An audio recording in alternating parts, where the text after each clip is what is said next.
যোগ্য অযোগ্য বিচার। যোগ্য অযোগ্য কিভাবে বিচার করবে? কারা বিচার করবে? যোগ্য অযোগ্য বিচার করছে।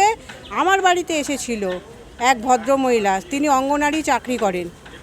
তিনি আমাকে হঠাৎ এসে বলছেন, আপনার ভোটার স্লিপ আনুন। ভোটার স্লিপ জমা দিয়ে দিয়েছি, সত্যি কথা বললাম, জেরক্সটাও জমা দিয়েছি, ঠিক আছে। কিন্তু এসআইআর ফর্মের উপরে পুরো ভোটার স্লিপের সমস্ত ডকুমেন্টস আছে, ওটা হবে না বলে ক্যান্সেল করে দিল। তাকে বললাম, কেন ম্যাডাম, এখানে তো সমস্ত রয়েছে, এখানে স্ক্যান রয়েছে, আপনি স্ক্যানার করুন, এ করুন। আমাকে বললো যে আমার পিঠ বাঁচাতে হবে, তো তা আপনি যদি আপনার পিঠই বাঁচাবেন তাহলে আমাদের এখানে এসেছেন কেন? আপনি আপনার পিঠ বাঁচান, তাহলে আমরাও দেখব কী করি এরপরে। বিজেপি সরকার ক্ষমতা এসেছে 100 দিন হয়ে গেছে বাংলাতে। যা যা প্রতিশ্রুতি দিয়েছিল ভোটের আগে, সেটা কতটা পালন করেছে বলে আপনার মনে হচ্ছে?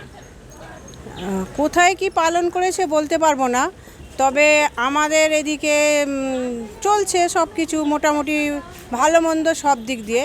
কিন্তু যেটা প্রতিশ্রুতি দিয়েছিল যে বাড়ির যে মহিলাদের 3000 টাকা দেবে বলেছিল, সেই প্রতিশ্রুতি আমাদের এরিয়ায় আমি এবং আমার বাড়ির আশপাশে কেউ পাইনি। আমি কলকাতায় থাকি, বালিগঞ্জ এরিয়ায়। আমাদের এখানে তো সবারই বাড়ি, কোটা বাড়ি, কী বলে, ফ্ল্যাট বাড়ি। তা ফ্ল্যাট বাড়ি দেবো না টাকা, সেরকম তো করে কিছু বলেনি।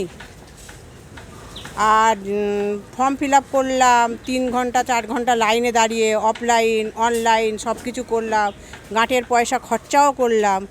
এখন বলছে কি যোগ্য অযোগ্য বিচার। যোগ্য অযোগ্য কিভাবে বিচার করবে? কারা বিচার করবে? যোগ্য অযোগ্য বিচার করছে। আমার বাড়িতে এসেছিল এক ভদ্রমহিলা, তিনি অঙ্গনারী চাকরি করেন। তিনি আমাকে হঠাৎ এসে বলছেন, আপনার ভোটার স্লিপ আনুন। ভোটার স্লিপ জমা দিয়ে দিয়েছি, সত্যি কথা বললাম, জেরক্সটাও জমা দিয়েছি, ঠিক আছে। কিন্তু এসআইআর ফর্মের উপরে পুরো ভোটার স্লিপের সমস্ত ডকুমেন্টস আছে, ওটা হবে না বলে ক্যান্সেল করে দিল। তাকে বললাম, কেন ম্যাডাম, এখানে তো সমস্ত রয়েছে, এখানে স্ক্যান রয়েছে, আপনি স্ক্যানার করুন, এ করুন।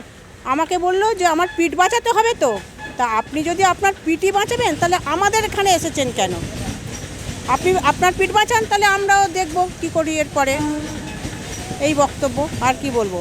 তাহলে কি বিজেপি যে প্রতিশ্রুতিগুলো দিয়েছিল সেগুলো কি শুধু ভোটের জন্য দিয়েছিল বলে আপনার মনে হচ্ছে, ভোট পাওয়ার জন্য? জানি না, চেয়েছিলাম একটু পরিবর্তন হলে হয়তো আমরা ভালো পাবো, আশা করব। কিন্তু এখন তো সেভাবে প্রতিশ্রুতি উনি ওনার মতন পালন করছেন, আমি পাইনি। আমি প্রতিশ্রুতি পালন থেকে ব্যর্থ, আমি সেটা কিছু বলতে চাইছি না এখন। আগের সরকার থাকাকালীন আরজিকর হয়েছিল, এই সরকার আসার পর বারুইপুর ঘটেছে, তো নারী নিরাপত্তা নিয়ে সরকার কতটা পদক্ষেপ নিয়েছে বলে আপনার মনে হচ্ছে? কি বলবো, আমরা তো ঘরে থাকি, গৃহবধূ, ঘরের ভেতরটার খবরই ঠিকঠাক করে বয়ে করতে পারছি না, আর বাইরের খবর কি বলবো। ঘরের ভিতর থেকে আশা করেছিলাম যে 3000 টাকা পাবো, ভোট দিলাম সরকারকে, হাসতে হাসতে করলাম, নাচতে নাচতে ভোট দিতে গেলাম আনন্দ করে, 3000 পাবো।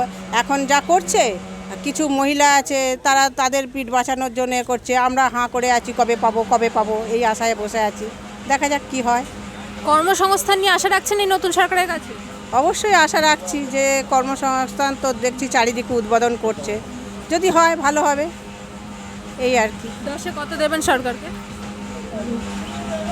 10-এ কত দেবো? 7 দেবো। ভবিষ্যতে আশা রাখছেন? অবশ্যই আশা তো রাখি, সবে তো 100 দিন হয়েছে, আশা করব ভালো হবে। এবারে আমাদের কপাল, পরিবর্তন আনতে পারবে? দেখা যাক কি হয়।